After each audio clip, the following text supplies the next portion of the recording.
like with me, like how I don't want to be Jesus Christ, you know, like my whole life they're like, you know, I was raised as a Christian, like, yo, be Christ-like, be Christ-like. I'm like, no, I don't want to fucking be Christ-like. I want to be me-like. I want to be the best me, because you're gonna fall short of being Christ-like, and then you'll never quite be happy, and then you always feel like you have to give up 20% of your money to try to buy back some of this happiness or something like that, and it's just like, no, I just want to be me.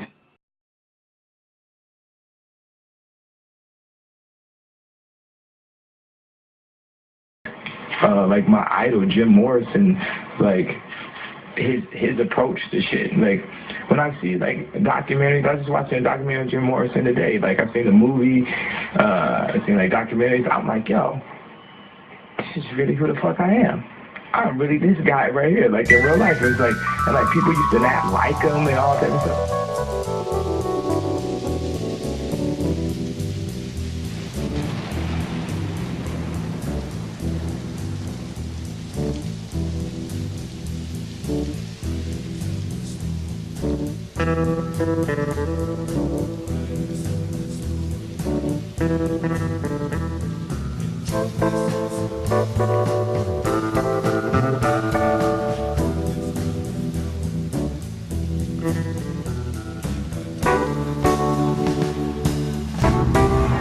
I sold my soul to the devil. I know it's a crappy deal. This came with a few toys like a Happy Meal. Did your mom go to the bachelorette party? No, I heard that moms here sometimes go. Yeah. It's not really a tradition in the States. Oh, isn't it? No. And it's probably for the best. Because your parents were quite strict, they were Christian ministers. They still are, yeah. Oh, yeah? They still are. And how do they feel now about all your success? They are very happy for me and support me. Of course, like, I'm not naive. I know that they have different views and I have my views, but I think that's been the dynamic with, like, parents and their children a lot of times is, like, you know, the kids are a different generation and think some other things and the parents still think this thing. So, but we agree to disagree and we get along swell. You know, what was going on in my life at 15, and that's how I got introduced to the music industry. I swear I wanted to be like the Amy Grant of music. Yeah. But it didn't work out, and so I sold my soul to the devil.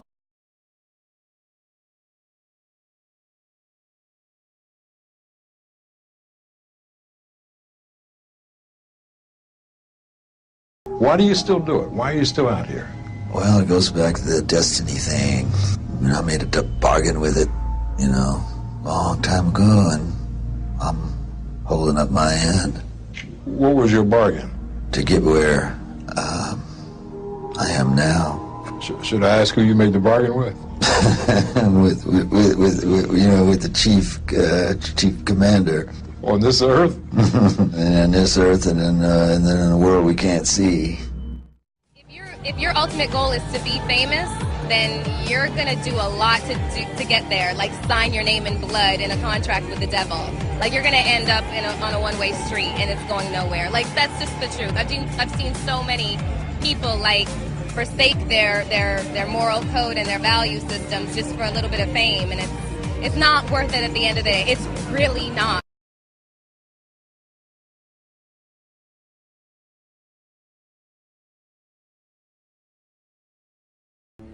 The one-woman entertainment empire known as Oprah has strong affiliations with the demonic realm. The most familiar face on television says, "You can not only use your body and physical self. This is how I see acting. I ask my body to be the carrier for the spirits of those who have come before me in a way that is most meaningful to the character.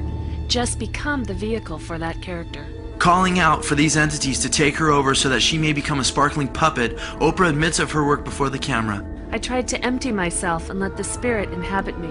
With her global influence, her shows have become a smorgasbord for the New Age agenda. Satanist Anton LaVey, who founded the Church of Satan and authored the Satanic Bible, knows for a fact that Hollywood is subversively indoctrinating our society into the teachings of Satanism. LaVey states, "Many of you have already read my writings identifying TV as the new God. There's a little thing I neglected to mention up until now. Television is the major mainstream infiltration for the new satanic religion." LaVey boastfully acknowledges the effectiveness TV has had in transforming us. The TV set, or satanic family altar, has grown more elaborate since the early 50s, from the tiny fuzzy screen to huge entertainment centers covering entire walls with several TV monitors. What started as an innocent respite from everyday life has become in itself a replacement for real life for millions. A major religion of the masses. I don't get the training and taking your vitamins and saying your prayers and all that crap, saying your prayers and all that crap. You sit there and you thump your Bible and you say your prayers and it didn't get you anywhere.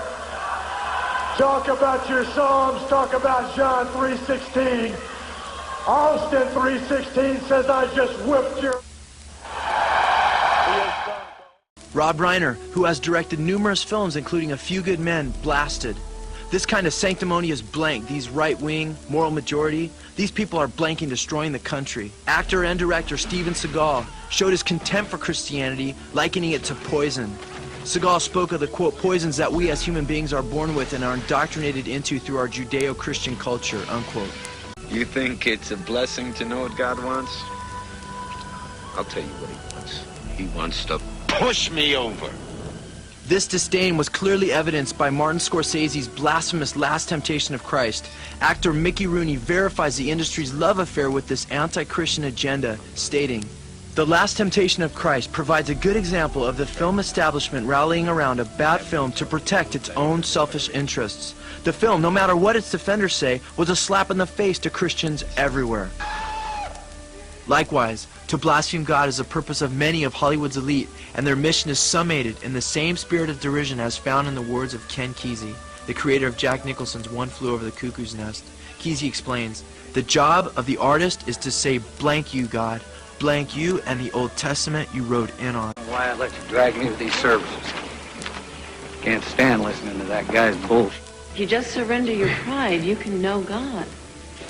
Sharon, it's just a drug. You're in pain. Instead of doing heroin, you're doing God. I've tinkered a bit with the Bible. It's God's owner's handbook, isn't it? Except it doesn't work. I've got a gift for you. It's the latest. The Blue Jeans Bible.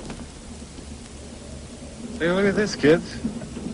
Just what I've been warning you about. Robin Williams, who has admitted to demonic possession, also confessed that a demonic spirit will, quote, tell me either to take a role or not, unquote. This spirit led him to his role in Patch Adams, where he wickedly denounces God. You create man. Man suffers enormous amounts of pain and dies.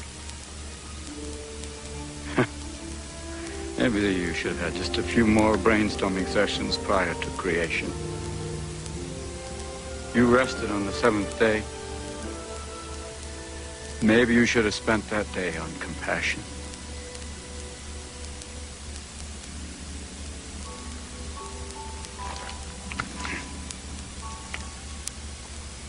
You know what? You're not worth it.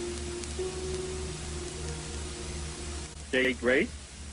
Dear God, we pay for all this stuff ourselves, so thanks for nothing. James Dean, the popular icon of rebellion for an entire generation, was pivotal for driving a wedge between teens and their parents. However, few of Dean's fans would have so willingly imitated him in the 1950s had they known that his real-life rebellious streak was fostered from his involvement in the occult and rejection of Christ.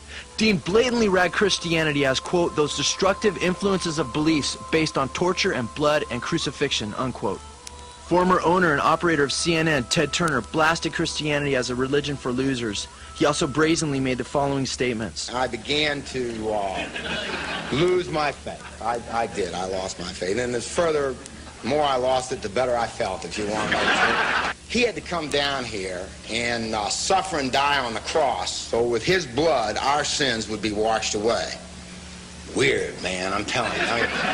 H.G. Wells, creator of Time Machine, War of the Worlds, and The Invisible Man, was set on destroying the concept of God through entertainment. Wells stated, never had I hated God so intensely. I have a sort of love for most living things, but cannot recall any time in my life when I had the faintest shadow of an intimation or love for any one of the persons in the Holy Trinity. But God, you are not much of a man. Leave me alone at any rate, else I will canvass against you. I will make your position unbearable. I will jeer and make a mock of you. I have been amazed at the level of genuine, sincere, frightening hatred and hostility toward religious believers. Michael Medved, who rubs shoulders with many of Hollywood's elite, relates that they do indeed have an axe to grind with Christianity. And boy, you see it in a lot of regards. Just utter contempt, utter hatred, tremendous fear.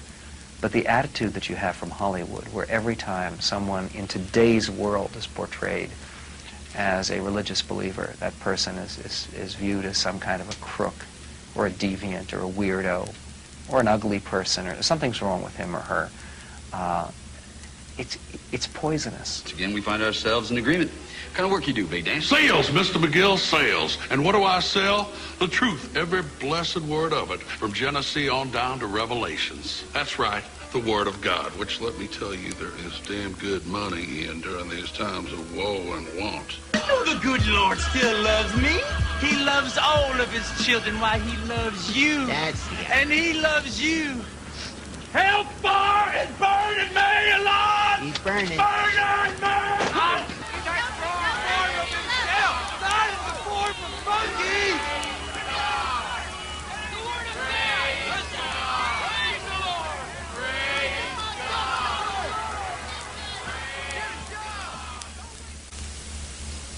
I know it sounds really trite, but sometimes when I feel I can't go on, I turn to Jesus and he helps me through it.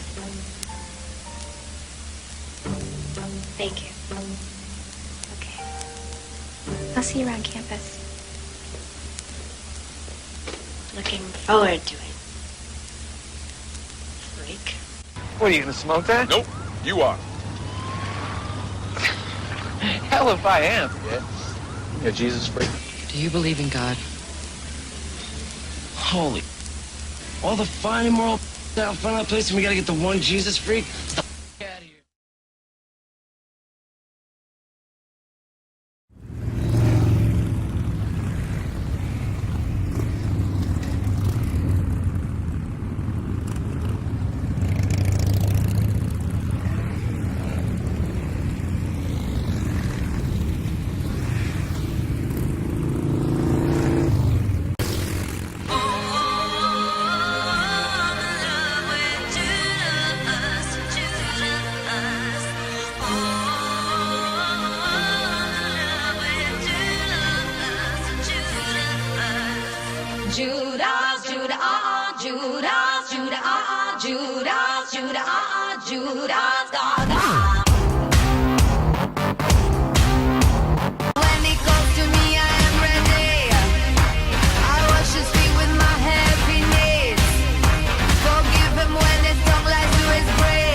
Everyone seems to criticize Lady Gaga for plagiarizing Madonna's music, and recently she was asked about that during an interview, and Lady Gaga seemed to get very, very testy when she answered the question. So I'm going to read you her quote. She says, and I quote, "That's retarded. If you put the songs next to each other side by side, the only similarities are the chord progression.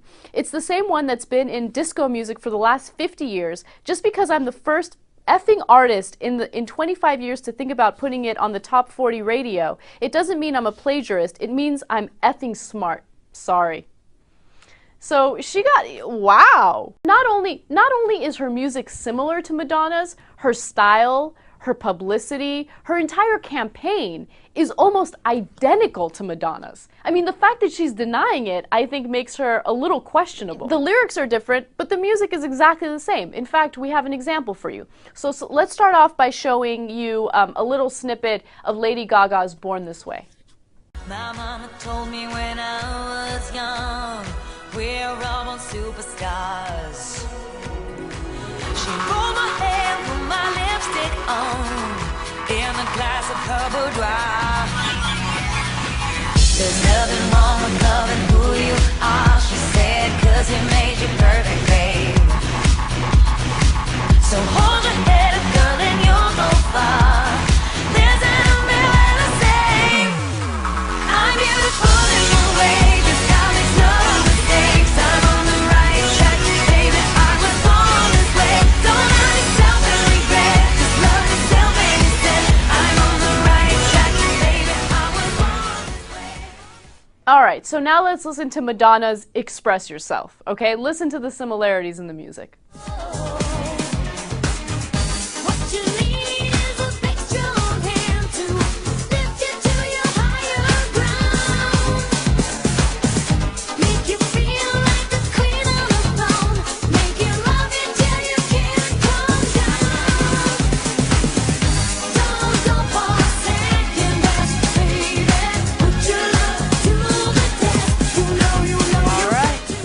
I mean, come on. It's so similar. The lyrics are different, the music is the same. Just own up to it.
for Paparazzi. And when I originally wrote this record, I was inspired by the mugshots of some very famous blonde girls. And I decided that there was really an art to fame. So this video is about three things: death, fashion, and fame porn. Amazing. We're on the set of the Paparazzi video. This house is incredible. It's darker than ever. It's more moody than ever. Therefore, the movements and Lady Gaga's interpretation of this record is going to be yet another level in how freaking dope the dance really is. I'm Jonas, and I'm directing the video for Lady Gaga. It's a bunch of portraiting kind of like scenes that will work kind of like flashbacks to this story we have. The story is all about getting attention and doing anything to get it. And Gaga.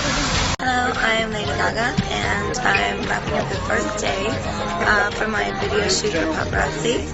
And I just got arrested with the Contempt because I have a very big ego. Bye-bye.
Have you had sex with women?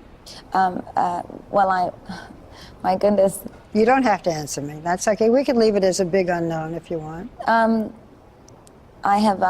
I've certainly had sexual relationships with women, yes.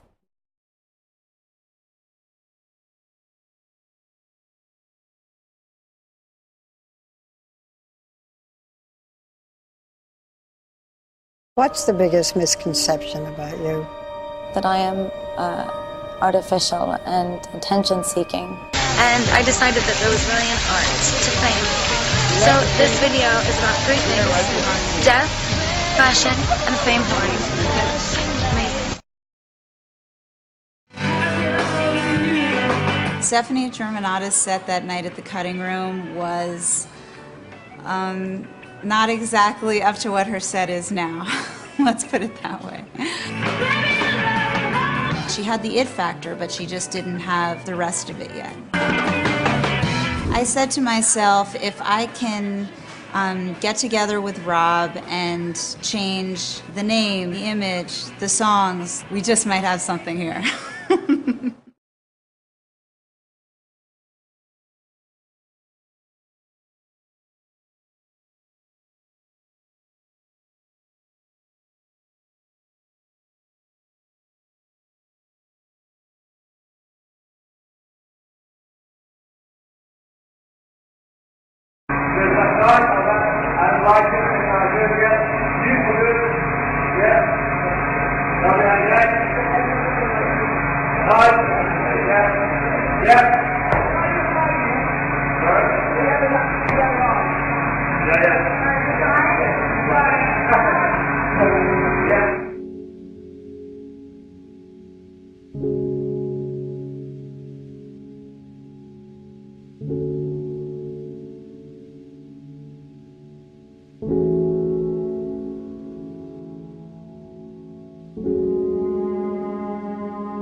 Do you record while the bus is moving, or does it have to come to a stop? Yeah, well, sometimes they don't want to, and they're, Gaga, we can't get, the frequency's weird, and, it's sounding a little bit strange, and I'm like, if you don't get this right now, I swear to Lucifer, I'm gonna, I get a little bit mad. Do you have a kitchen on the bus you cook?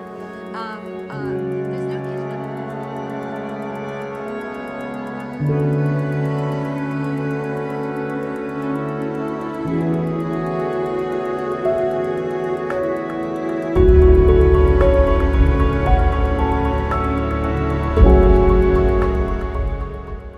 Leader of Zodiac Productions. Its name's been changed since then. I'm not even sure what to call it now, but it's the largest music conglomerate in the world.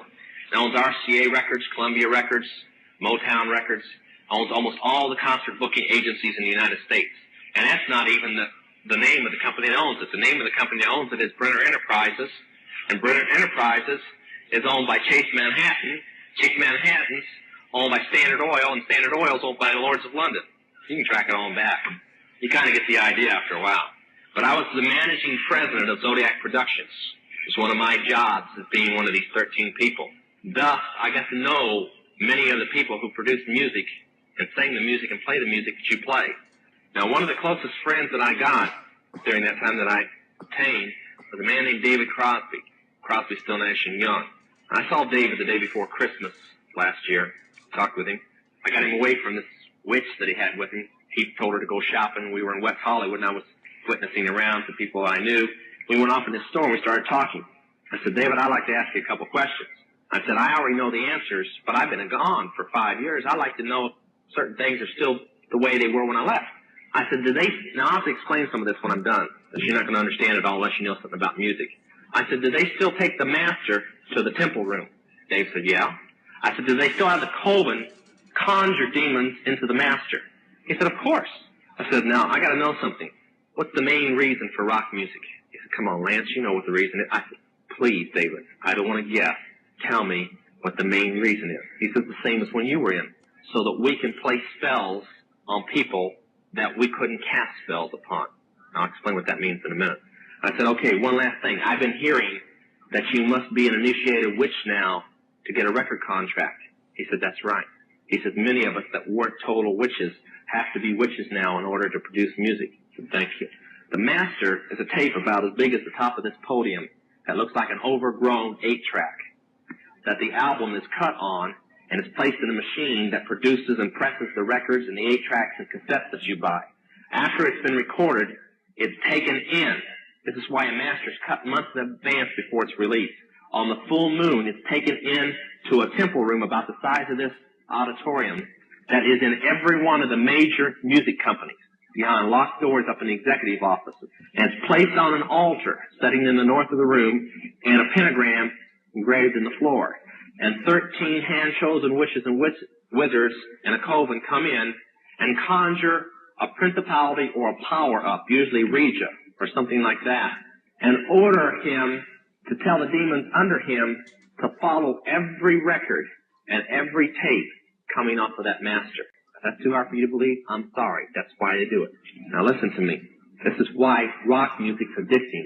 Have you ever seen kids that got rid of their music? They go around like this. They can't wait to find a rock station somewhere and they sneak off just like getting a cigarette or a fix because it's addicting. That's why they can't give it up. And rock music is not just a song. It is supernatural music that which is carefully designed by their spirit guides or familiar spirits in the form of spells. Now, although the devil's music's power is the music and God's music is the words, much of the songs are written in what we call witch language. Give you kind of an idea. Many of you talk on a CB, unless you know what a smoky is, and a 10-4, and a front door and back door and rocking chair and these type of things. You don't know what you're talking about. Same with witches. When you're in the first or second level, you have to learn over 2,000 words that said by anybody else mean something totally different than when you say them. Elton John has said he's never written a song or sung a song that wasn't in witch language. Now I want to show you something. See how many kids in here will be honest and adults. How many remember and have heard at least several times a song called Hotel California? Somebody tell me what it meant.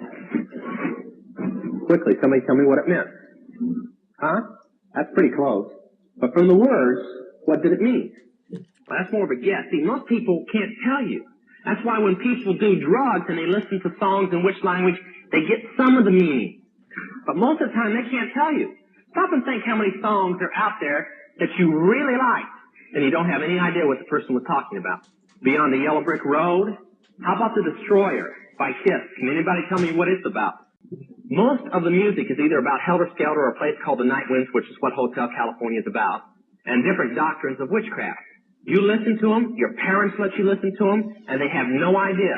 Kiss openly bragged how they were gaining control of people through their music because the people played their music. They told how they didn't form their own group. Their church, because they were ordained ministers of the Satanist church, placed them together.